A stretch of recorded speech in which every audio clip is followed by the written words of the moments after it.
Okay, Samsung's latest A series smartphones are here, and today I'll be talking about the Samsung Galaxy A35. I also have the A55 with me, whose review will be out very soon, but right now let's check out the more affordable Galaxy A35. I have been using this phone for about a week now, and I think it's easily one of the best camera phones under 30,000 Indian rupees. Other than that, you're also getting one of the most good-looking designs for the price. It does look very similar to last year's A34, but this time the back here is made of glass. The frames are still plastic, but look at this. Samsung has finally gotten rid of the teardrop notch, and here we have a tiny minimalist punch hole, which looks way better. But I wish I could say the same thing about these bezels though. They are still thick and look outdated. The Galaxy A35 is also slightly wider than the A34, and it's also heavier, which probably is because of the inclusion of the glass back. This time the back has a shiny finish, which does catch fingerprints and smudges, but it's not that visible, so I was comfortably using this phone without a cover. Samsung has not exactly been open about what kind of glass protection they have included at the back, but you get a more robust Gorilla Glass Victus Plus for the display, and as expected on an A series phone, you also get IP67 dust and water resistance. Oh yes, there actually is a small change in the design right here. The camera buttons and the volume rockers rest in a slightly protruded space. Now, I know it might not look like it's anything useful, but I found it to make the grip better, and it's easier to locate the power and volume buttons, so I do appreciate this tiny little addition. The display side of things is impressive here too. It's a big 6.6 inches Super AMOLED display with nice colors and contrast. This screen can also go decently bright, and finally Samsung has included adaptive refresh rate support here. I don't know if you guys know, but last year's Galaxy A34's display could only be set to either 120Hz or 60Hz. There was no adaptive refresh rate option, but that's not the case anymore, and this display can go from 60 to 120Hz depending on the content that is displayed on the screen. Apart from that, I love the color reproduction here, and there's just something to a Samsung's display that looks so pleasing to the eyes. The touch response and everything is also great here, so I don't have many complaints on this regard. However, I wish the Galaxy A35 had better haptics. Not that the vibration here is extremely bad, it is impactful but slightly buzzy and not as precise as you get on the more expensive Galaxy A55. The speakers here are good though. You get stereo speakers which are really loud. They are not the most balanced, but they're good enough for casually listening to music or watching content. Okay, so on the performance side, you're getting the Exynos 1380 here, which is the same chip that we saw on last year's Galaxy A54 and F54. And if you have watched my review of both these phones, you will know that initially I had complained a lot about how unoptimized it was. But over the time, Samsung did bring forth a lot of updates that optimized the chip, and its day-to-day performance grew to be really, really stable.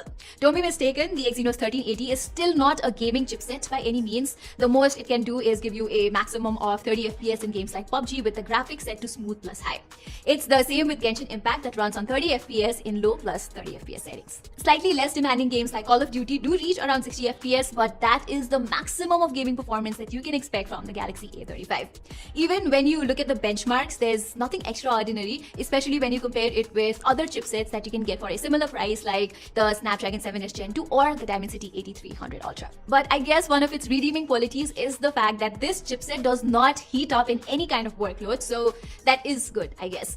Like I said earlier, because the 1380 is a tried and tested chipset, it will give you a stable experience in everyday usage. It can handle things like multitasking and browsing very well without much stutters or anything like that. Nonetheless, the phone will feel a little slower in general, be it while navigating through the UI or opening an app.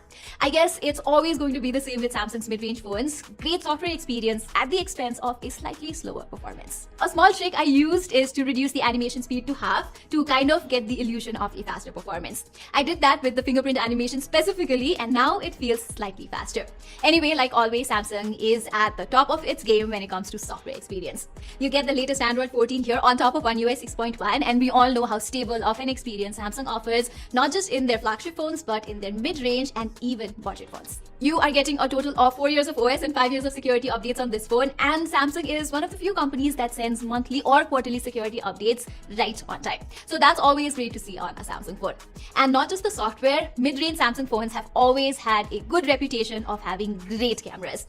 I had the chance to test A35's cameras very extensively, and I am thoroughly impressed. You get a 50 megapixel primary camera with OIS here, along with 8 megapixel ultra-wide-angle lens and a 5 megapixel macro lens. I did mention this at the beginning of this video too, and I will say it again, the A35 has one of the best cameras in its price segment, period. It does not have a large 108 or 200 megapixel sensors, but the camera optimization here is excellent. It gives you that classic Samsung color reproduction, pleasing greens, nice blues, and punchy contrast from the primary camera. I didn't find the colors to be overbearingly vibrant too. The colors are actually really toned down, and if you're someone who prefers a sort of a natural output, I'm sure you will like the images from the A35. Samsung has also done a great job with the HDR management. No matter how harsh the sunlight or how difficult the lighting situation is, the A35 was able to handle the highlights and shadows very well. During nighttime too, the A35 produces bright images with nice sharpness, all thanks to the onboard OIS. I did find the night mode slightly overdoing the processing sometimes, so I preferred not to turn it on mostly, and because the normal mode brings out some good images, I did not feel the need to either. I was also able to get good looking portraits from the A35 as well. The skin tone is slightly brightened, but it does not smoothen it at all, and the details also look natural. Sometimes it tends to make the skin tone a bit yellow, but not in an unpleasant way, so I won't complain much. But I do think it's high time that Samsung starts including 2x options for portraits, considering all its competitors do so. Selfies also look good enough from the A35. It's a 13 megapixel sensor and not a 32 megapixel one like the A55, but it is able to manage details on the face very well. I wish the skin tone was not as warm as it produces though. I am happy that there is a 4K recording option from the front camera as well. Quality wise, the 4K selfie videos are not the most stable, but subject focus and everything is nice enough. From the rear camera too, you can shoot up to 4K 30 FPS videos. The core quality of the videos is great. Color reproduction and highlight management is also good. You will notice a little bit of movement wobble, but nothing that ruins the experience. The only thing that's average here is the 8 megapixel ultra wide angle lens and the 5 megapixel macro camera. First, there's a considerable color shift from the main to the ultra wide angle lens, and the details, dynamic range, and everything is inferior from this 8 megapixel sensor. Especially during nighttime, the ultra wide angle images are really average. The color reproduction is not bad though, and in extremely good lighting, you will be able to get some acceptable images though. Lastly, I have no complaints about the battery life on this device either. You get a 5000 mAh unit that can easily last you an entire day with a solid 7 hours of screen on time on my heavy usage pattern. Charging could be a little pain as you only get a 25 watt support that takes around 1 hour and 30 minutes to fully juice this device up. And by the way, there is no charger that is included inside the box. Okay everyone, so that was all for my review of the new Samsung Galaxy A35. I think it's pretty clear that like other Samsung mid-range phones, the A35 is not the best performing phone in its price range. Rather, it's a very well-rounded option that gives you a bit of everything from a nice design, great display, reliable set of cameras, and most importantly, good software experience. I am happy that Samsung did listen to some of the complaints about the A34, like the lack of adaptive refresh rate option, the outdated teardrop notch, plastic design, etc., and brought improvements to those aspects. I do wish that the haptic feedback was better here and the bezels were thinner though. Having said that, I will not shy away from saying that you are paying a slightly premium price for this phone. Ideally, I would have liked it if this phone was priced at around 25 to 26,000 rupees. But no matter how much nitpicking I do, Samsung's mid-range phones always sell pretty well in the offline market, and a lot of that has to do with Samsung's brand image and their software commitment. So if you're looking for a balanced Samsung option and your performance needs are not that extensive, the A35 is definitely a good option to pick. So everybody, that was all for my full review of the Samsung Galaxy A35. I will also be coming up with the review of the Galaxy A55 very soon, so stay tuned for that. Until then, I'm Pratima Adhikari, and thank you so much for watching.